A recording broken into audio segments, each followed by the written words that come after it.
Бажаю здоров'я, шановні українці і українки. Протягом усього дня максимум уваги ліквідації наслідків удару російських терористів по Одесі, по громадах в області, по Чорноморську, по наших портах. Це була чи не найбільше за увесь час повномасштабної війни спроба Росії завдати болю Одесі. Дякувати ППО, усім нашим захисникам неба. Наслідки цього удару все ж менше, ніж могли би бути. І з кожним таким ударом ми звертаємось до партнерів знов і знов. Повітряний щит України потребує посилення. Цей удар терористів доводить, що їхня мішень не лише Україна і не лише життя наших людей. У портах, які були атаковані, сьогодні зберігалося близько 1 мільйона тонн продовольства. Саме той обсяг, який вже давно мав би бути доставлений в країни-споживачі в Африці, в Азії. В портовому терміналі, який постраждав цієї ночі, найбільше від російського терору зберігалось 60 тисяч тонн агропродукції, що призначалось для відправки в Китай. Тобто всіх це зачіпає. Російський терор кожен у світі має бути зацікавлений у притягненні Росії до відповідальності за терор. Я вдячний усім нашим воїнам, які захищають нашу державу від таких ударів. Вдячний усім рятувальникам, медичним працівникам, працівникам комунальних підприємств, місцевій владі, волонтерам, які допомагають нашим людям долати наслідки терору.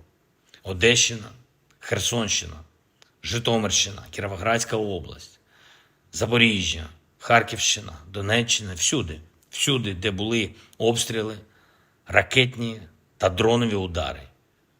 Я хочу подякувати кожному і кожній, хто допомагає рятувати життя.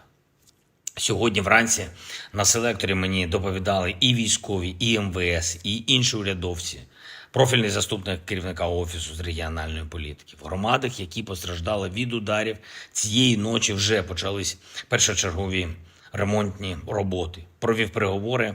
Сьогодні я з главою уряду Ірландії. Він був в Україні з візитом. Ірландія – один з найбільших енергійних наших партнерів в Європі. І хоч країна нейтральна, ірландці не залишаються нейтральними до моральних викликів. В умовах такої агресії вони чітко на світлому боці історії і допомагають нам як політично, так і безпеково, економічно, санкціями. Дуже важлива гуманітарна підтримка. Сьогодні ми обговорили наші подальші спільні кроки, зокрема те, що стосується формули миру, глобального саміту миру. Дякую Ірландії за підтримку нашої позиції щодо зернової ініціативи.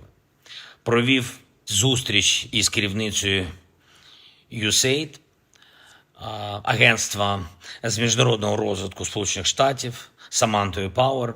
Напередодні вона була в Одесі, абсолютно розуміє і значення наших портів для продовольчої безпеки світу, і російську загрозу світовій стабільності. Ми детально обговорили сьогодні можливості захисту нашої інфраструктури, нашу глобальну роль. І дуже важливо, що USAID готовий надалі працювати з Україною для підтримки економічної активності в нашій країні, розвитку підприємств, підтримки робочих місць. Я вдячний за цю підтримку. Ще одне. Вже активно готуємось до міжнародних заходів, які заплановані на серпень і вересень. Зокрема, провів сьогодні велику нараду щодо підготовки саміту Кримської платформи, рівня лідерів держав і парламентського рівня.